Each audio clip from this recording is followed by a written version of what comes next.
빌립보서 4장 10절 말씀입니다. 빌립보서 4장 10절 이 한 절 말씀 합독해서 한 목소리로 읽도록 하겠습니다. 내가 주 안에서 크게 기뻐함은 너희가 나를 생각하던 것이 이제 다시 싹이 남이니 너희가 또한 이를 위하여 생각은 하였으나 기회가 없었느니라. 아멘. 성가대에 찬양이 있겠습니다.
아멘. 우리의 찬양을 받으실 하나님께 박수로 영광 올려드리겠습니다. 감사합니다.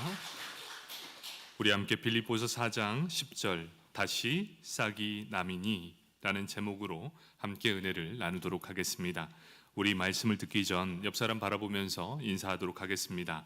상상한 대로 이루시길 바랍니다.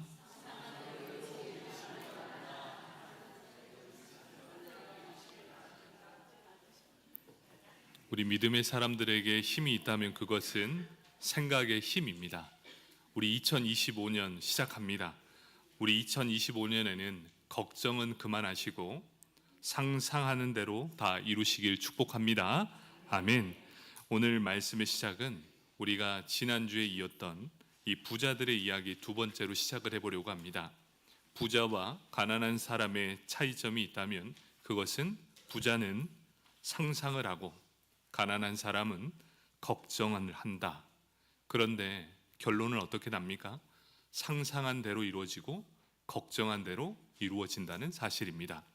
여러분, 이제 과거에 많은 수많은 걱정을 했다면 이제 올해의 시작점인 2025년 이 첫 주부터는 상상을 하시길 축복합니다. 그래야 우리가 삽니다. 늘 상상하는 대로 이루어진다면, 걱정하는 대로 이루어지고 상상하는 대로 이루어진다면 우리가 이제부터 상상한 대로 모든 것을 다 이루시길 축복합니다. 아멘. 이 부자들의 이야기 두 번째는 이 소통 전문가 김창옥 교수가 했던 말 중에 부자에 대한 이런 말을 했습니다. 돈이 많은 사람이 부자이고 잘 사는 사람은 추억이 많은 사람이다. 결국 우리가 돈을 버는 이유는 추억을 만들기 위해서 버는 것이다. 우리로 하여금 왜 돈을 벌어야 하는지, 왜 우리가 부자가 되고 싶어 하는지 명확한 답을 주고 있습니다. 많은 사람은 부자가 되길 원하고 있습니다. 부자가 되고자 하는 이유가 무엇입니까? 분명한 기준, 돈으로 시간을 사서 추억을 만들기 위해서입니다. 여러분, 돈을 따라가지 마시고 돈으로 나는 어떠한 추억을 만들고 있는가를 보셔야 한다는 것입니다.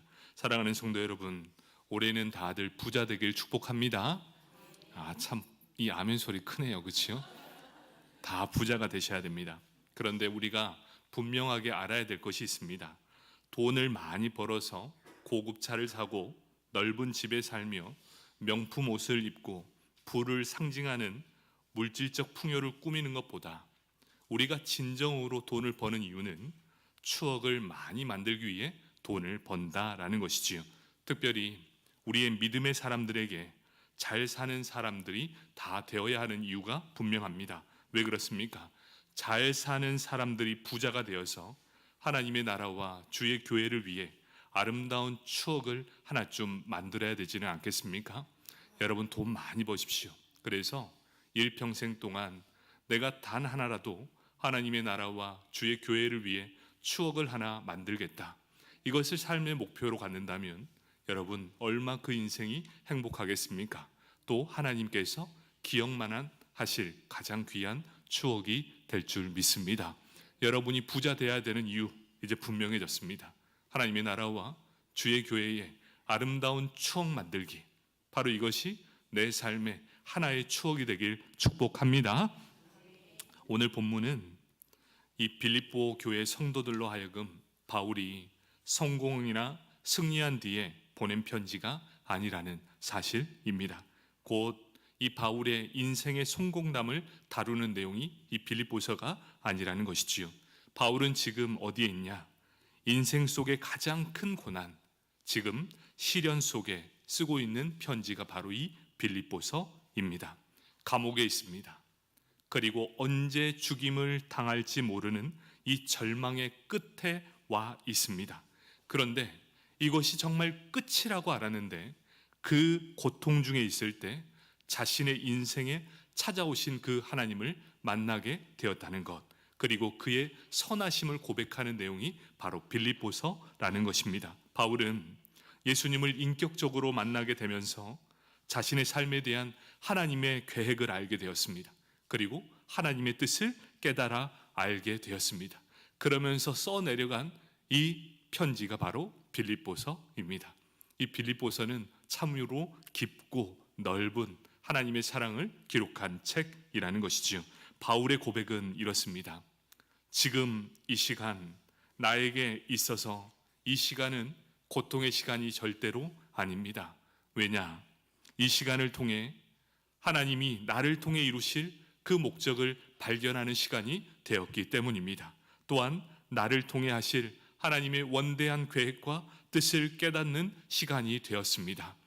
나에게 있어 고통의 시간이었지만 그 시간 동안 하나님을 너무나 깊이 만날 수 있는 귀한 시간이 되었습니다. 라는 고백이 바로 이 빌립보서입니다. 비록 내 육신은 지금 옥중 생활 가운데 어려움을 당하고 있지만 내 영혼은 지금 예수 안에서, 복음 안에서 이 기쁨이 넘쳐나고 있다는 사실을 말씀하고 있다는 것이지요. 그 기쁨을 주체할 수 없어 쓴 편지가 바로 빌립보서입니다. 그래서 빌립보서는 기쁨의 서신입니다. 바울은 어떻게 이러한 고통 중에 있으면서도 기뻐할 수 있었는가? 그의 기쁨의 비결, 오늘은 그 기쁨의 비결을 한번 알아보려고 합니다. 어떻게 하면 그가 이렇게 기뻐할 수 있었을까?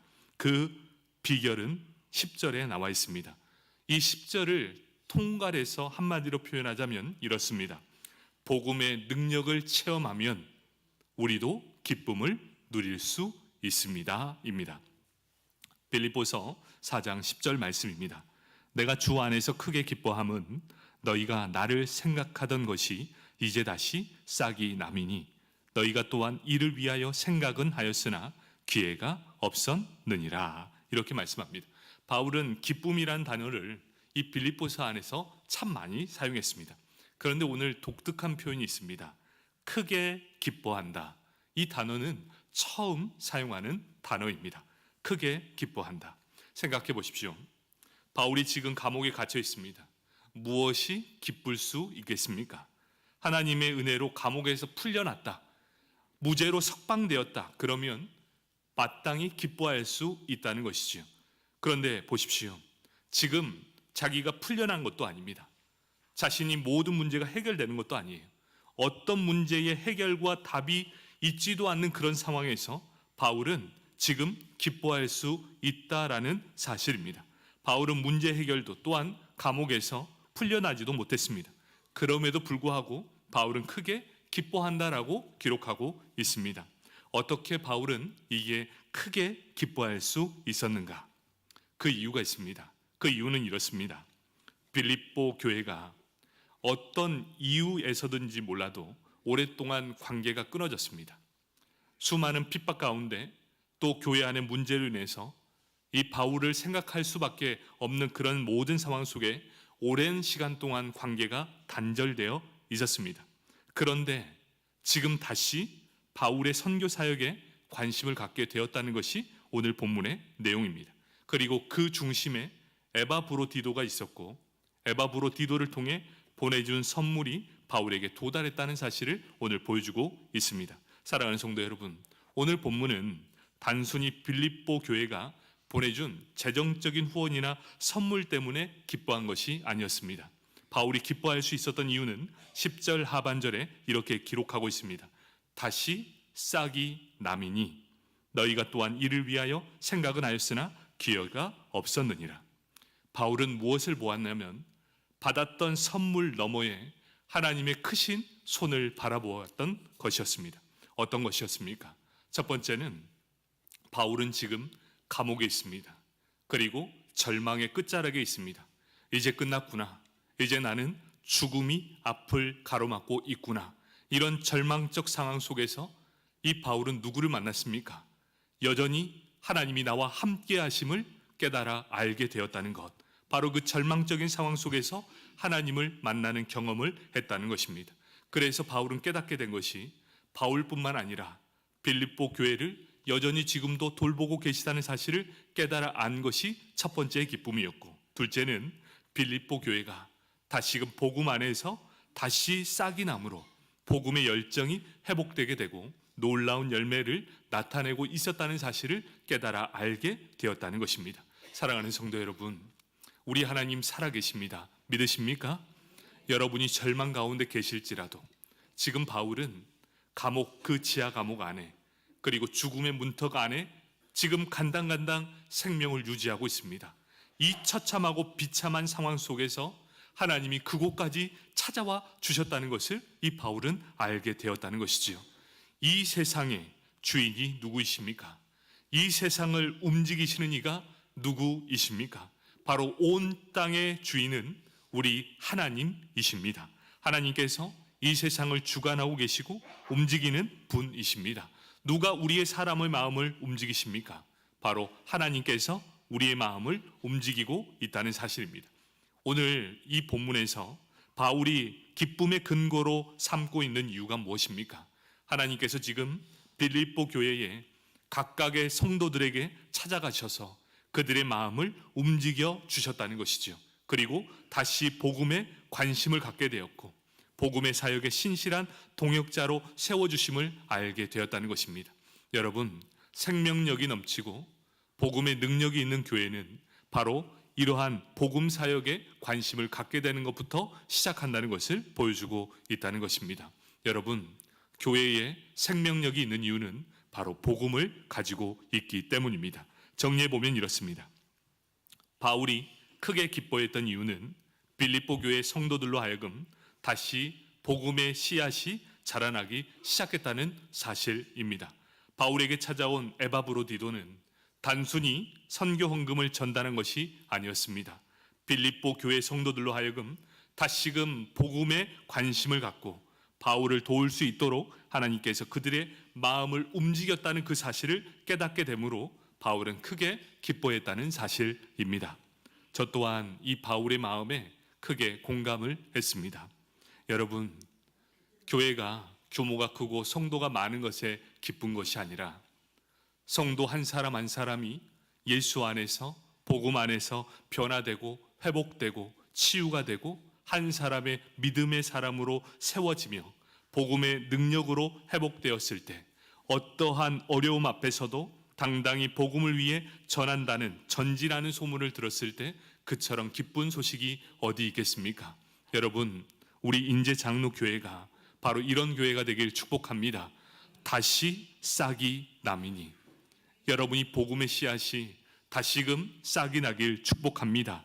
그러함으로 2025년 이 복음의 놀라운 능력의 역사가 다시 새살이 돋듯 솟아나서 우리 교회에 다시금 귀한 은혜의 능력이 임하길 축복합니다.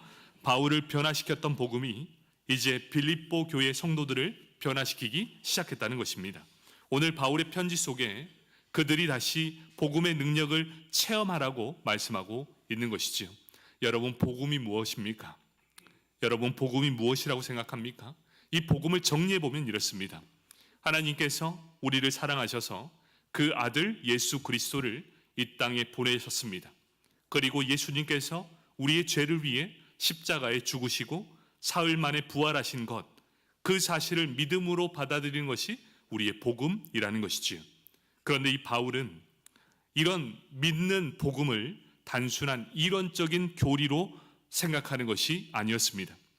예수 천국, 불신 지옥, 이러한 단순한 복음이 아니라는 것입니다.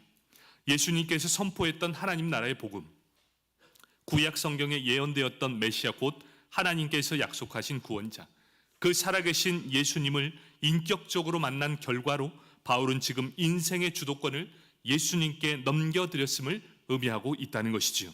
그는 다메섹에서 예수님을 만났습니다. 그리고 그 만남을 통해 자신이 가지고 있었던 세계관의 변화를 경험하게 되었다는 것이지요. 자신의 인생의 의미와 목적을 바꾸어 놓았다는 사실입니다. 바로 그 복음의 능력이 오늘 로마 감옥 속에서 고통의 시간 속에서 기쁨으로 편지를 쓸 수 있도록 바꾸어 놓은 능력이 됐다는 사실입니다. 예수 그리스도의 복음이 바로 자신을 변화시켰다는 것입니다. 자, 이제 결론이 나왔습니다. 여러분, 복음이 무엇입니까?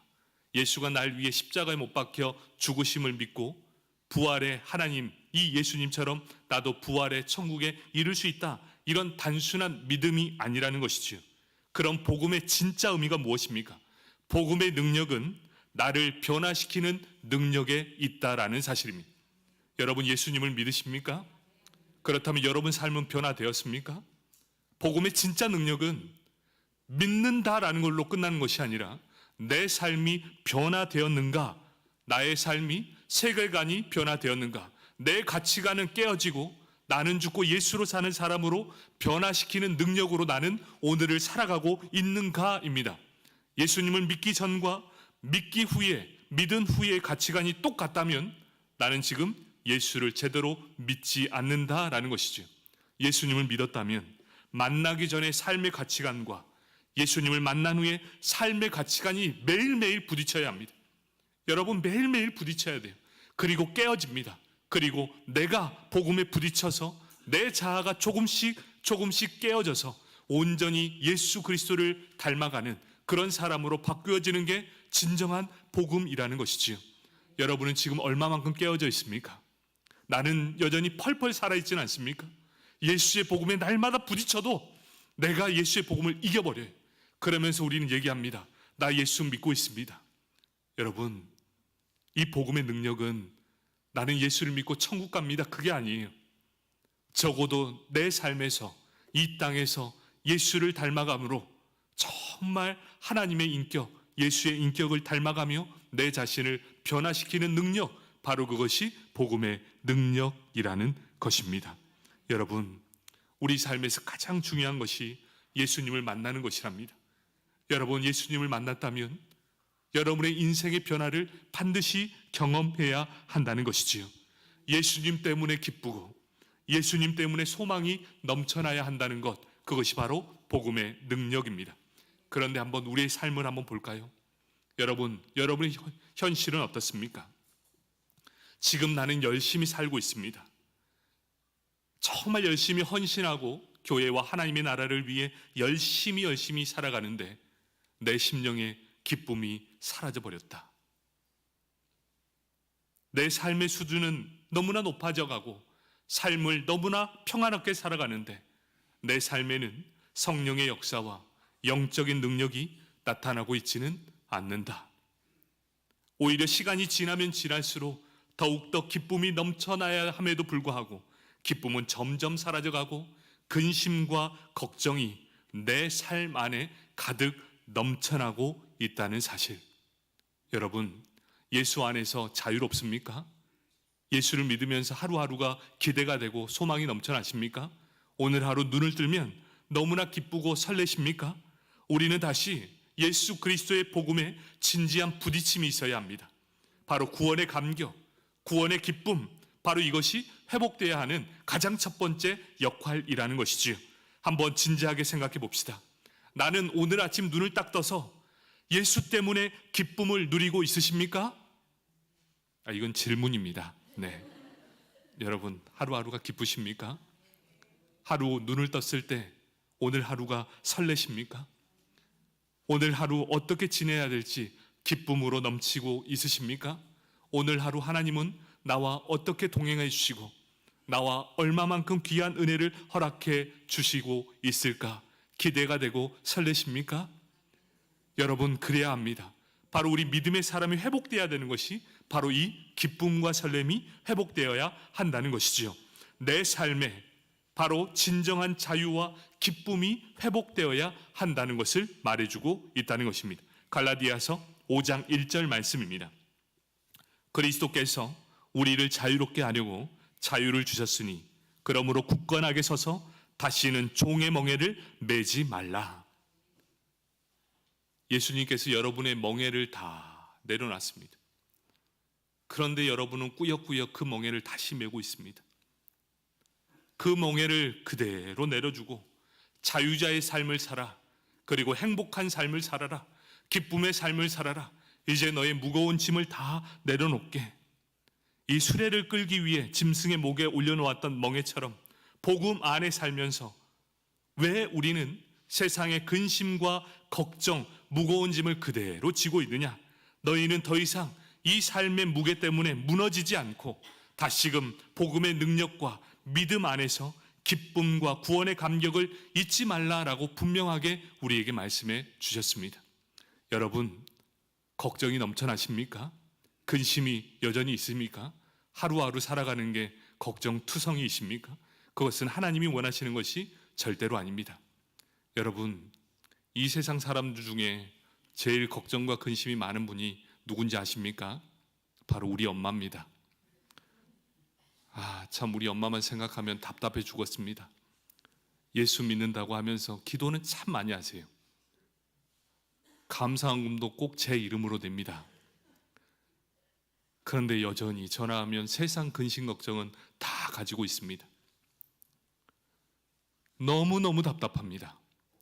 자유하라고 다 내려놓으라고 해도 저희 어머니가 이제 연세가 80세가 되셨으니 귀가 안 들립니다. 고집은 왜 그렇게 셉니까?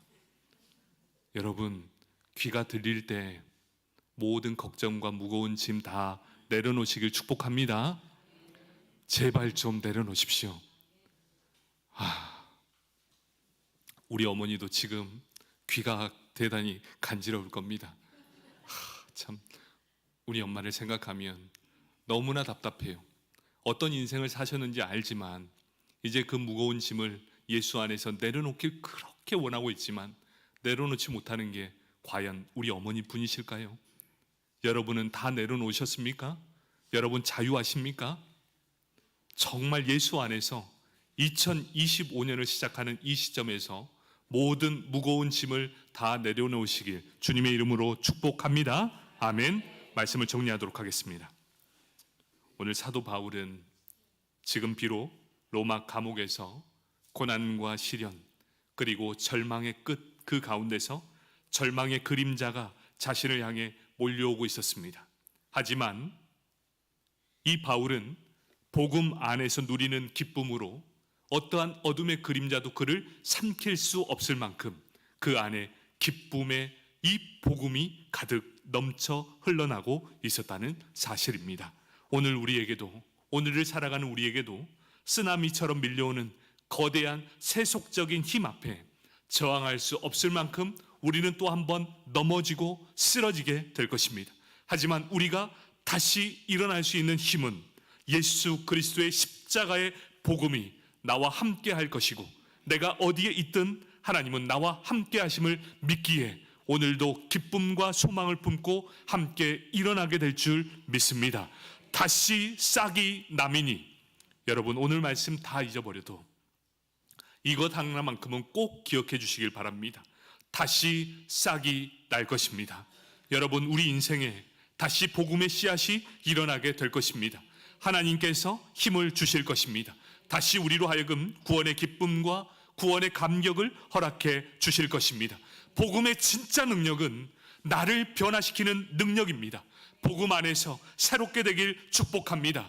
이제 2025년 첫 주일 복음 안에서 변화가 일어나길 축복합니다. 복음의 놀라운 능력으로 다시 싹이 나는 저와 우리 교회가 되길 축복합니다. 아멘. 기도